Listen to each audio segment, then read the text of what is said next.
Tu sais que la théorie de l'élasticité prédit que la contrainte tend vers l'infini en tête de fissure. Je suis sûr que tu as réalisé que ceci n'est pas possible. Lorsque la contrainte dépasse ta limite élastique, le matériau plastifie.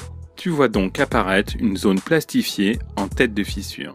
Tu sais également que l'énergie de rupture critique dépend de l'énergie de surface et de l'énergie que le matériau peut dissiper plastiquement. Tu constates que plus le matériau pourra dissiper de l'énergie par plasticité, plus l'énergie de rupture Gc sera importante.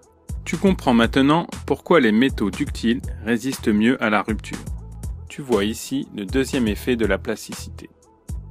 En tête de fissure, tu constates que l'émission des dislocations va émousser la fissure. Le rayon de courbure augmente. Comme tu le sais, cela va diminuer la concentration locale des contraintes. On distingue deux types de rupture, la rupture ductile et la rupture fragile. Lorsque le matériau est capable de dissiper beaucoup d'énergie plastiquement, on a de la rupture ductile. Tu as pu l'observer quand tu as fait des essais de traction sur de l'acier ou de l'aluminium. Dans ces matériaux, la rupture se produit toujours au niveau de la striction. Le faciès de rupture d'une éprouvette cylindrique est caractéristique. Tu peux y voir un dôme entouré d'une collerette. Ils proviennent de l'amorce d'une fissure au centre de l'éprouvette dans la zone strictionnée. La fissure se propage ensuite et forme la collerette. Tu peux voir sur ces clichés de microscopie électronique à balayage les cupules qui donnent un aspect mat au faciès de rupture ductile. Les cupules sont des petits cratères qui rendent la surface très rugueuse. Tu as sûrement deviné que ces cupules proviennent de cavités. Lorsqu'on déforme un métal, tu sais qu'il va plastifier. Ensuite, tu as formation de cavités autour des précipités. Ces cavités grandissent puis se rejoignent, jusqu'au moment où le matériau se déchire tel un timbre.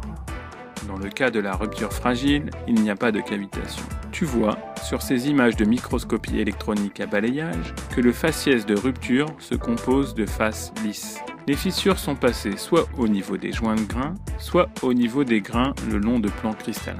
On parle alors de clivage. Tu pourras observer que le faciès de rupture est brillant. À la température ambiante, les métaux présentent généralement une rupture ductile. Mais tu peux quand même avoir de la rupture fragile à basse température. Il existe une température de transition ductile fragile. La méconnaissance de ce phénomène a causé de nombreux accidents dans le passé. Tu vois ici les résultats d'essais de résilience sur un acier pour différentes températures. La figure montre l'énergie nécessaire pour rompre l'éprouvette en fonction de la température. Tu constates immédiatement que l'énergie nécessaire pour rompre le matériau est 100 fois plus faible à basse température. Ici, le matériau est fragile en dessous de moins 100 degrés Celsius. Il est ductile au-dessus de 60 degrés Celsius. Tu observes la zone de transition ductile-fragile entre ces deux températures. Tu peux voir clairement sur ces photos les différences de faciès de rupture. Pour la rupture fragile, le faciès est peu rugueux et lisse. Dans le cas de la rupture ductile, tu vois que le faciès est mat et qu'il y a une striction au niveau de la zone rompue. Ceci témoigne qu'une grande partie de l'énergie a été dissipée par la déformation plastique. Dans un premier temps, tu as vu dans cette vidéo que la plasticité augmente la ténacité du matériau, K1C, car elle provoque un émoussement de la fissure et permet de dissiper l'énergie mécanique. Tu te souviendras qu'il y a deux types de rupture. Dans la rupture ductile, il y a formation de cavités autour des précipités. Dans la rupture fragile, la rupture se fait par clivage, le long des plans cristallographiques. Tu as compris que dans le cas d'une rupture ductile, on a besoin de 100 fois plus d'énergie que pour une rupture fragile. C'est pour cela qu'il est crucial de connaître la température de transition ductile fragile des matériaux que tu utilises pour éviter les accidents.